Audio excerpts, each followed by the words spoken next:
Welcome to the Denver Sports Betting Show UFC edition, where the wins are big and now your savings can be too. Thanks to our official sponsor, Assured Roofing, you can score $2,000 off your next roofing project. So whether it's hail damage or just time for an upgrade, Assured Roofing has your back, just like we got yours when it comes to the bets, quality work, local experts, and right now, $2,000 off your next roofing project. So while you're out there betting smart, call Assured Roofing and invest in a solid win for your home. And be sure to use promo code Denver Sports to save that money. Boys, we finally got UFC back. We're back. Let's go, We're man. back. 6 weeks hibernation. We are back out here. And man, I couldn't be more excited. Before we dive into the fights, give me your thoughts on the transition and what you've seen so far from going from ESPN and Disney to Paramount Plus. Man, it's night and day. Paramount's putting in the money, trying to build it. I firmly believe we're about to see stars being born again in UFC, like big stars. They're going to make a big deal out of this, I think. 100%. What about you, Egan? Yeah, I think it's going to be good for everybody, for all the fans. They're going to save a little bit of money, a lot of money, actually. So it's going to be good. Don't have to be streaming and, so. Not that we ever did, but I mean, I paying never did that. $70 for a pay-per-view. Right. Like you brought up a really, really great point. I think it makes it more accessible to the everyday fan. $10 a month Right. gets you all these fights, which is amazing. Where do you think the UFC goes from here, like as a global brand? I think globally it might be a little tough. There's some countries that didn't used to have to pay for UFCs, like the UK. They used to get all their UFC pay-per-views on BT Sport or whatever. Now they got to pay, while America gets it free. So it's a little tough globally, I think, actually. But I'm excited about it. I agree that it should help build more stars. It's going to bring more fans in. And I can tell that Paramount just wants the stars. Yeah. Like they're like, let's get Paddy a title shot. Exactly. Right. So I think it's going to be a little more commercialized in many ways. And there's some downsides. Like I've heard there's a delay on Paramount. So I'm a big live bettor, and that might be a challenge we got to keep our eye on. Crazy. But overall, incredibly grateful to save a ton of dough on pay-per-views. Yeah, absolutely. And like you said, great for us. We're getting the fights at a way better price. I don't know about the rest of the world. We call that a tariff. It's a big word getting floated around, the UFC tariff. Maybe they're talking about that in Davos right now. But no, I couldn't agree more. And really the biggest thing I've taken away so far, I'm already starting to see UFC commercials and billboards and they're like putting it out there, where with ESPN, it kind of just seemed like it was on the back burner. Yeah, 100%. It was just something that they had, and Paramount Plus is putting it on the forefront, and I couldn't be more excited for it. But I can't wait any longer. Let's talk about these fights. We got featherweights going at it. Arnold Allen taking on Jean Silva. Right now, Jean Silva is a -275 favorite, while Arnold Allen is a +225 dog. Ryan, who wins? Silva finish. Oh, okay. Yeah, Silva, but I think it'll be a decision. Okay. What's your thoughts? Jean Silva decision, but I'm a little torn. We've seen Arnold Allen hurt by Movsar Evloev and guys with far worse striking than Jean Silva, but I'm on Jean Silva decision. I'm on Jean Silva as well. What has me a little bit hesitant is the fact that Jean Silva, he doesn't really seem to be taking things serious. When he's out there, he's trying to dap up these guys, and I'm like, dude, lock in. You know what I mean? Like, you only get so many chances. He was on a quick ascension in 2025 until he got straight handled by Diego. Yes, thank you. This is another redemption fight for him, but it's going to be very interesting to see where he goes in 2026. You said Jean Silva getting the finish. Is that right? Yep. Yeah. So he's got that big power, man. He's aggressive. I think he knows, we've seen it all. They get humble real quick, and that's what happened in that last fight. I think he comes into this, he understands, because he was winning that fight. Mm-hmm. He was winning that fight. So it's not like he just, was, just getting handled by Lopez. Like, he was winning that. He got caught. I think he goes into this and he gets that finish. I know Allen is great. It's a little scary, but he's had that layoff. So I don't know. I just go with Silva. So it's +150 for a finish. I like that value right there. Okay. How does Silva get it done? Well, I mean, he gets careless at times, He just attacks him, doesn't really defend at times, and he got caught. I think from that, he got a good lesson. Arnold, he's fought a lot of legends. You know what I mean? So you can't really you can't make too many mistakes. So I think he's gonna get that decision. All right, and we're all on Silva. How does Silva get a win? Yeah, I'm a little torn, but I go with the decision. It's better odds than the KO. That's part of it. Arnold Allen's never been KO'd, but like I said, we've seen him hurt. I'm pretty biased towards John Silva. We've actually been like acquaintances, talking occasionally on Instagram ever since before his Contender Series fight. That's cool. He actually used to invite me to like collaborate on all his posts, but he's posting like 5 times a day. I had to be like, I can't do that. But I love him. He's one of my favorite fighters. I'm on the over 3.5 high fives. To your point on the daps, it's chalky, but I think it's a lot. But you guys made great points. I think he got a little sloppy against Diego. He had Diego hurt with that front kick, and that's live here too. But he just got a little sloppy, gets caught with that spinning back elbow, and I think he's going to be a little more measured here. Yeah. And that's another reason why I kind of like the decision. I think he really needs to get a dub here, and he might be a little more careful, and this fight might fly by. Yeah, I think he's got to lock in. I mean, like I said, you only get so many chances, and Brandon Allen he's kind of a gatekeeper at that top 10. If you get a win against Brandon Allen, I think his stock significantly rises. Allen hasn't fought since July 27th, 2024. So a long layoff for Brandon Allen, and we will see how his skill set translates to 2026, because that is a very long layoff, and John Silva is a straight killer. Coming from the Fighting Nerds, I think he's going to have a better game plan, and I think he locks in. If you are still friends with him on Instagram, tell him I need him to lock in, because we all need him. Yeah, I got him parlayed up. The thing about Arnold Allen too, like how do you beat John Silva? Try to take him down. I think Arnold Allen's takedown offense is a little overrated. It's like 45%, 47%. I can't exactly recall off the top of my head, but he hasn't got a takedown against anybody good. All of his takedowns he got in the UFC were very early in his career. So I think his wrestling is a little overrated. I think John Silva's going to piece him up. Yep, I couldn't agree more. But moving on, we have number 2 ranked women's flyweight Natalia Silva taking on number 6 Rose Namajunas. Natalia Silva can be had as a minus 400 favorite, and Rose Namajunas is a plus 300. Tell me, Ryan, who are you picking? Doug Rose, money line. Wow. That's a big dog right there. Yeah. Who you got? Silva. Okay. I'm on Silva. I have to go with Silva as well. Rose is a great story, and I think she's going to put up a great fight. But Natalia Silva, I mean, she's just much more skilled, in my opinion. But how does Rose get it done? Man, just her striking. I think you're going to see Rose, and she's going to jump in there, and you're going to notice the muscle on her. Like she's got that muscle, which she needed, and she's so precise with her punches. And to have that extra power that she's been putting on that weight for the muscle, like I think that's how she's going to get done. I think this was perfect because she was supposed to fight Grasso. I thought she was going to be like 2 away from the belt. She wins this. I think she gets the title shot next. So I think she knows what time it is. And I just think with her IQ, that added muscle, I think she gets it done. But I don't know. She gets it done to win, but she's no knockout or anything. I'm going decision. Okay. What's your thoughts? Yeah, I think it'll be a decision, and this is a big fight for the both of them, So I definitely think that the winner's going to get a title shot, and they've both only fought, I think, once in 2025, So Rose, we've seen her do good. We've seen her, have some tough fights too, but I think Silva's going to be able to get it done. Okay. And what do you think? I'm a big Doug Rose fan. We were talking about how much we all love her, right?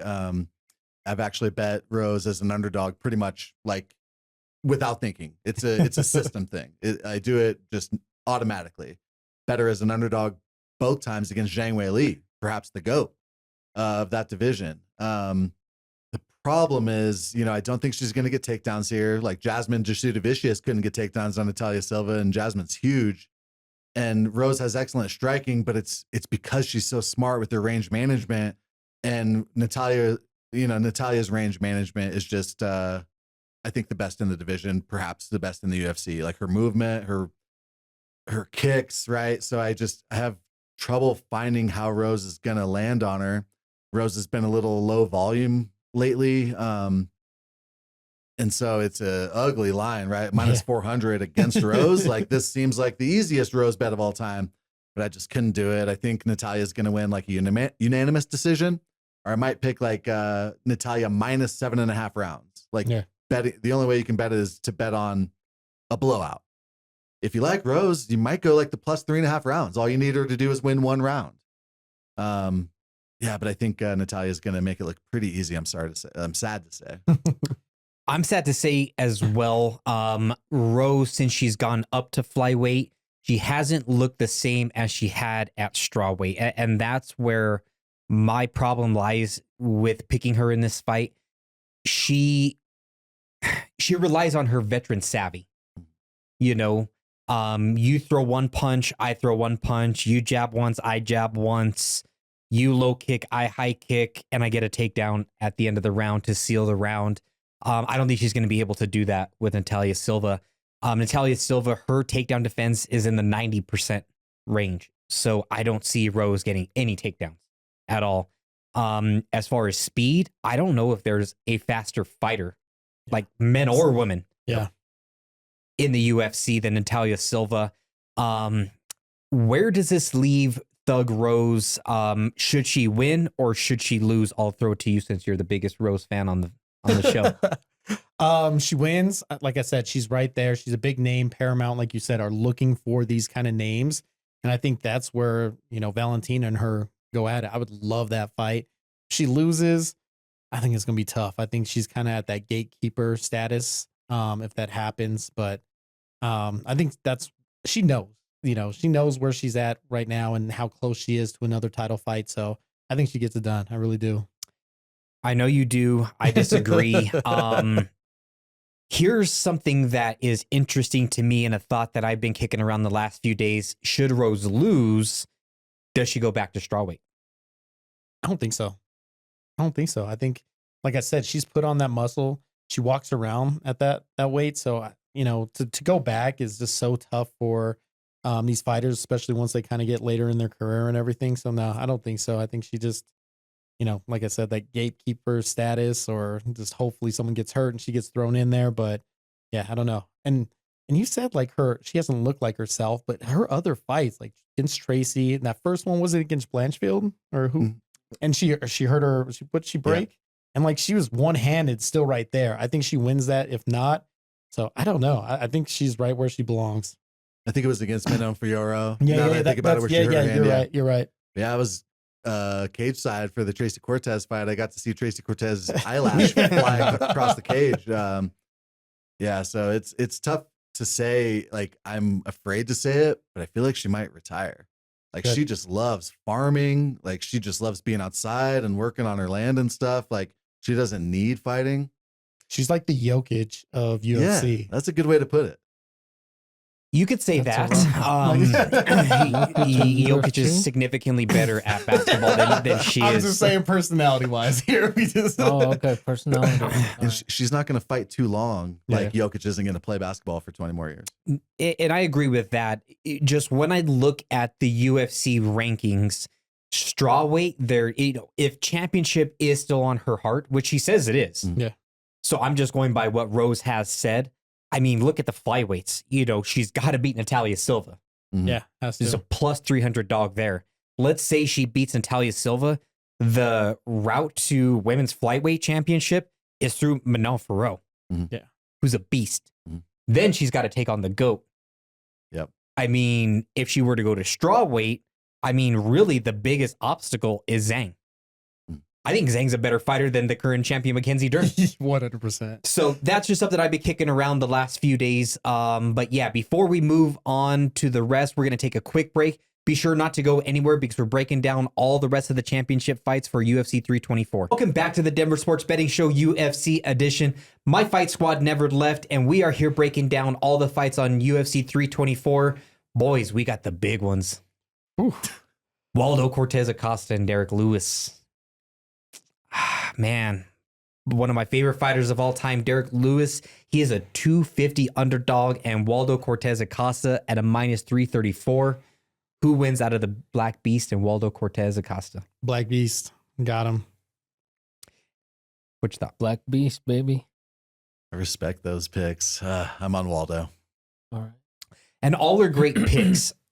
One of my least favorites fights to bet on are middle of the road heavyweights because they can all go to sleep at any time. And I don't know what the odds are right now. I should have probably had that pulled up, but someone's going to sleep in this one. Yeah.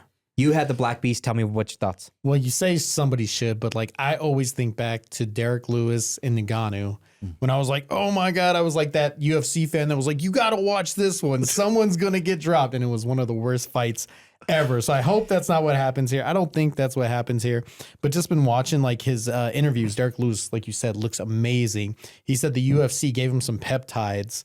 And like that man looks in shape. He says his recovery. So that's always been one of his things, the gas tank towards the end. And I think Waldo still has it better if it goes later rounds. But Derrick Lewis, all hyped up on some peptides and everything, that's a dangerous man. And like, I think with the value at that plus 250, that's what I'm going with. I completely understand. What's your thoughts? Yeah, I think Lewis he's gonna be careful. You know, he knows that Waldo's gonna attack him. You know, so he's gonna be careful, and I think he's gonna catch him in the first maybe minute or so. You know? I actually disagree. I don't think Derrick Lewis is going to be careful at all. We saw how he dropped what's his name, Taliesin Teixeira. Yeah, but I think Waldo too. He's fought a lot this past year, like 5-6 times. I don't know if that was too much, you know. So we'll see what happens, but I think Lewis is gonna get it, man. That's a good point on the activity for Waldo. At least they're not cutting a ton of weight, right? Like, so it's different for heavyweights, I think. But man, Waldo impressed me a lot in his last fighting short notice against Shamil Gaziev. But I'll admit, I think there's some recency bias. You know, Waldo wasn't looking too great a few fights ago, and now he's on a little win streak. He won his it was basically a pick 'em against Shamil, but Shamil was hyped up. Yeah. And Shamil is a similar fighter to Waldo, to Derrick Lewis. Apologies, power puncher, right? Forward pressure, one shot is all it takes. And Waldo is typically not like a one punch starching KO guy. He's kind of like a technical decision guy, a volume guy. And to come out and just start Shamil like that opened a lot of people's eyes, but I think has some recency bias. I think this line is a little bit wide. Yeah. So I absolutely respect and appreciate the Lewis pick. And last thing I got to say, Lewis has burned me many times when I parlayed against him. I was so heavy on Curtis Blades back in the day. It still scarred me, so I've got a very healthy fear and respect for Derrick Lewis. And to your point, one punch is all it takes. Super volatile here. And Derrick Lewis having the most knockouts of anybody in the UFC. It's really, for me, a pure value pick. I think if like you mentioned, live betting, we're gonna have to see how that translates to Paramount Plus. But I think if Waldo gets out of the first round, the fight goes his way. But Derrick can shut the lights off at any given time, at any moment. Waldo Cortez Acosta, the heavyweight division is currently lacking. If Waldo Cortez Acosta gets it done and looks good against Derrick Lewis, what does that do for his future? I mean, it's that division's garbage. Hands down, it's garbage. Probably the worst in all of the UFC. So yeah, he's gonna get a huge jump, but that doesn't mean anything. Not till our boy Stevenson gets up in there, plus 25,000 to end the year with the belt. So yeah, that division's garbage. So he'll jump up quite like big. But honestly, once again, Paramount wants stars. Is he a star? I don't see him being a star, man. No, but somebody's got to take that crown. I mean, we're looking at the top 5 here. Waldo Cortez Acosta, number 5, Curtis Blades, number 4, Sergey Pavlovich, 3, Alexander Volkov, 2, Cyril Gane, 1, and Tom Aspinall, I guess, is the champion. Give me my Cyclops. He's gonna. Yeah, I love Tom. Waldo is trying to have more personality now. Ever since that eye poke, he's wearing the eye patch. He's trying to break out of his shell a little bit. He's not that guy, though. No, I don't think he's got quite the star power, and certainly not the star power of Derrick Lewis. Everyone loves Derrick Lewis. We got that White House card coming up. Black Beast wants to be on that, right? So if Black Beast wins, he's absolutely going to come out and get on that mic and call for that White House spot. And, he'll shoot up quick. They would love to have him on that card. Right. Derrick Lewis at the top 5 would make it interesting for sure. in that division. Yeah, I don't think he's going to be a title challenger, but yeah, definitely somebody who will be mentioned in the top of the rankings For here Gon to pretty still soon. be up there though, that's crazy, man. Like I feel can like see Gon's Lewis so getting a title overrated shot. for as many times as he's got the shot and just done nothing. Well, I had Aspinall in way too many parlays, and I felt saved with that eye poke because Gon was taking over, man. So Gon was piecing them up. yeah, and in every second it was getting worse. The Sergey Pavlovich mention reminds me that Waldo was real hesitant with that power from Sergey. Yeah. Sergey and Black Beast probably have the most power in the division, and Waldo seemed afraid of it. So, it's just reminding me how volatile this fight could be, right? If Black Beast is swinging those heavy hands at him, Waldo could get super low volume here, and then anything can happen. Yeah, that's why my best bet is no bet on this fight. But speaking of futures, somebody with a future that has a lot of questions, Sean O'Malley taking on Song Yadong. Right now, Sean O'Malley is a minus 200 favorite, and Song Yadong is a plus 170 dog. Who wins? Song Yadong. Oh, okay. Song Yadong. Mon O'Malley decision. All right. I got to go with Sean O'Malley too. I mean, Song Yadong's super durable, but Sean O'Malley, he just has the striking. My only question is, where's Sean O'Malley's heart? 100%. That's where I'm going with this. I think we've seen him in his past fights. I don't think he's there. Once you hit that like level, it's hard to keep that fire. We've seen him from everyone, Connor, from everyone. Like it just doesn't come back, it seems. So he's making money outside of it. Song Yadong's hungry. The biggest thing for him, he's got to close that distance. And when he's going in there, O'Malley can put him to sleep. But I don't know. I'm going Song Yadong just because of that. I don't feel like O'Malley's there. And I think once he's done with this, he maybe has one or two more fights and calls it a quit. Yeah, it's very hard to get punched in the face when you got a Lamborghini sitting in your garage. You know what I mean? So Song Yadong is no joke, but how does he get it done? I think he's going to take him to the ground.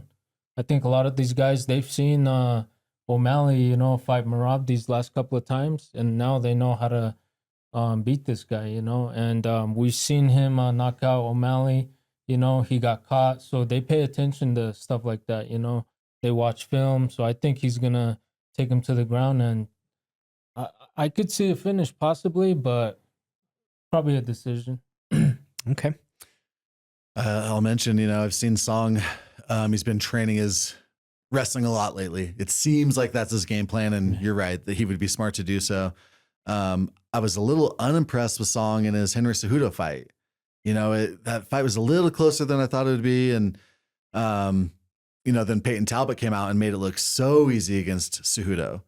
But historically, I'm a big Song fan. He's such a cool guy and so talented. This is a very close fight. What kind of got me over the edge and got me to pick Sean is the reach. And I 1,000,000% agree with the concerns around his motivation. Like, he can just go podcast. Song has to keep winning fights. Yeah. Like, Song is hungrier. But from everything I've seen, and you can't trust everything I see on social media, but Sean appears to be in that gym, and he looks like the most shredded, the most vascular I've ever seen him. I think Sean's going to be ready. And I think Sean's going to actually be re-energized by fighting a guy who he thinks is going to strike with him. Like, it's tough fighting Merab. My God, I might not even train. I'd just be like, take me down, bro. I'm done. But I think Sean is kind of excited and reinvigorated by this exciting, winnable matchup. And sorry to repeat myself, but the reach, I think, is going to be tough for Song to get through. Mm-hmm. And Merab pretty much gave the path to victory to beat Sean O'Malley, take him down. He had no answer for it. Looking at Song Yadong, at least up until this point, his takedown accuracy is terrible. Yeah, 38%. It is. I mean, I've seen old ladies at the grocery store trip more than 38%. I mean, I think he knows what he wants to do. Is he going to be able to do it? That's the question. That's gonna be tough. And man, you can't say nothing. Sean's too skinny. To him looking a little bit bigger, that's like Gilly. It's not that impressive for these skinny guys to look good. So Gilly out here catching strays.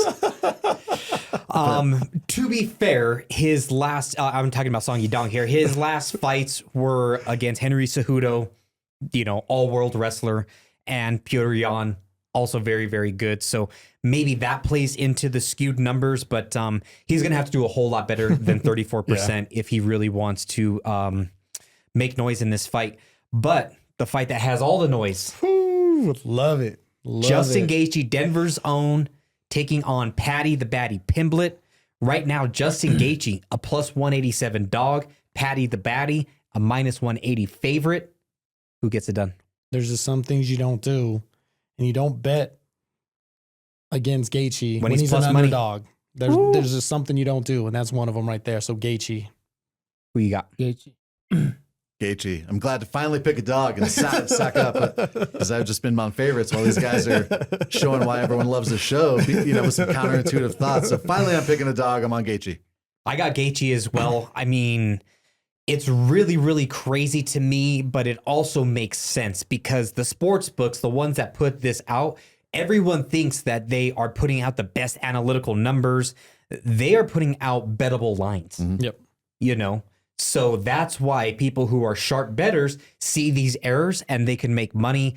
This is an error, but how does Justin Gaethje get it done? Oh, he puts him to sleep, hands down. Like I just saw like a highlight reel of when Paddy got caught, and you know, oh, look who he's fought. He hasn't really fought anybody, and they caught him, and he has a chin. He didn't go down, but they weren't Gaethje. Like Gaethje has those night hands. So yeah, I think Paddy gets caught. I think he learns, you know, there's levels to this, because I don't feel like Paddy's really fought anybody like on Gaethje's level. What's crazy to me, though, everybody I've asked, every fan, and they say Paddy's going to submit him. I just don't see it. I can see it happening, maybe. But I think Gaethje puts him to sleep, man. Give me that plus money. And that's why the sports books take your money. I mean, Paddy the Baddies, you know, he's a great fighter. I think he's very entertaining. That's why he's on this first Paramount card. But here's his path. Let's go 1, 2, 3, 4. Last 4 fights. Pimblett versus Gordon. I don't even know who Gordon is. Tony Ferguson, King Green, and Michael Chandler. He actually lost to Gordon. That was a robbery. That was a big time robbery. You're right. Of the 20 media members who scored it, only 2 of the 20 gave that fight to Paddy. Yeah. And let's look at Justin Gaethje. Let's go down the line a little bit. He fought Michael Chandler. He fought Charles Oliveira. He fought Fiziev, Dustin Poirier, Max Holloway in the BMF belt. I mean, like, there's levels to this game. And Justin Gaethje has been nothing but at the top of the game for the longest time. We all went with Justin Gaethje. What's your thoughts on Gaethje? I mean, he deserves this fight. You know, I think he's been extremely focused, doing different types of trainings, you know, recovering the proper way. I think he's going to get it done. This will be a huge win for him, and for him to bring a belt back to Denver. You know what I mean? What you were saying about Pimblett possibly submitting him, that could happen, you know? If Pimblett gets him to the ground, you know, Justin, he's in danger, you know what I mean? So, but yeah, I think he'll knock him out, though. Kind of leaning towards decision, because I think Paddy's going to want to keep distance like he did against Chandler. You know, keep him at the enemy kicks, keep him at the enemy punches. And I know that Justin doesn't want to get too close and get sloppy and get tripped up and lead to a scramble. Justin needs to keep it technical and keep it tight. But Justin, we're talking about a guy who outstrikes Rafael Fiziev, one of the best strikers in the world. Justin's ability to adapt in fight and start finding those openings, landing those uppercuts, it's just unprecedented. People talk about how big Paddy is. You know, he's training with Sean Strickland, and Sean Strickland's like, oh, you look like a middleweight. Gaethje is 1 inch taller. Paddy does have the reach. Paddy's going to want to keep it real technical. Paddy wants to be all the way in or all the way out. And Gaethje wants to be in the middle. He wants to be in that boxing range, right? It's not a novel notion that Gaethje has a better resume, but I don't think people realize how much better. Paddy's best 2 wins are against Michael Chandler and Tony Ferguson, who are like 1-12 in their last 13 fights combined. And the one win was Michael over Tony. And Paddy, somebody had to win. Yeah. Paddy fought the shell of Tony, couldn't finish him. Justin fought prime Tony, who was supposed to fight Khabib, and he finished him. Justin is 7, like we were talking about. Justin is 7-2 as an underdog. That's the craziest stat on this whole card. And we're talking, he's beating the GOATs, right? Yep. Like the only guys to beat him are Charles Oliveira, Max Holloway, Khabib. Justin as an underdog is just the freest money you've ever come across in your life. We all know that the grappling discrepancy is huge for Paddy, but his wrestling isn't there, man. He can't get takedowns. To your point, he's getting hurt on the feet against Kazula Vargas, Luigi Vendramini. Bobby Green made a bad decision and went for a takedown against Paddy and got choked to sleep. Yeah. If Justin, doesn't make any bonehead decisions, which he doesn't, if Justin's able to keep it in that boxing range, which he often does, he's got amazing low kicks, amazing uppercuts. I think Justin is just absolutely great value here. My main bet for the week is Justin plus 9.5 rounds at plus 125. All that means he has to win 1 round. He could lose 4 rounds. He just has to win 1 round and not get finished. That would be like a 49-46 on all 3 judges' scorecards. That's a discrepancy of 9 rounds. The plus 9.5 would hit, and it's plus 125 on DraftKings. Love it. I'm in love with that. That's a great bet. Like you said, Justin Gaethje is a plus money dog. That is the freest money that you'll get. So be sure to tune in every single week while we're breaking down all the best fights. And we will be back next week to talk about UFC 324. I can't wait. Thank you, boys, for being here, and we'll see you next week. Thank you for watching. Before you go, subscribe, like, and drop a nice comment. It really helps us push this out to more fight fans. And stick around. This channel is packed with UFC, NFL, and all the other sports' best betting picks, full breakdowns, fighter and athlete interviews. You're going to love what's next.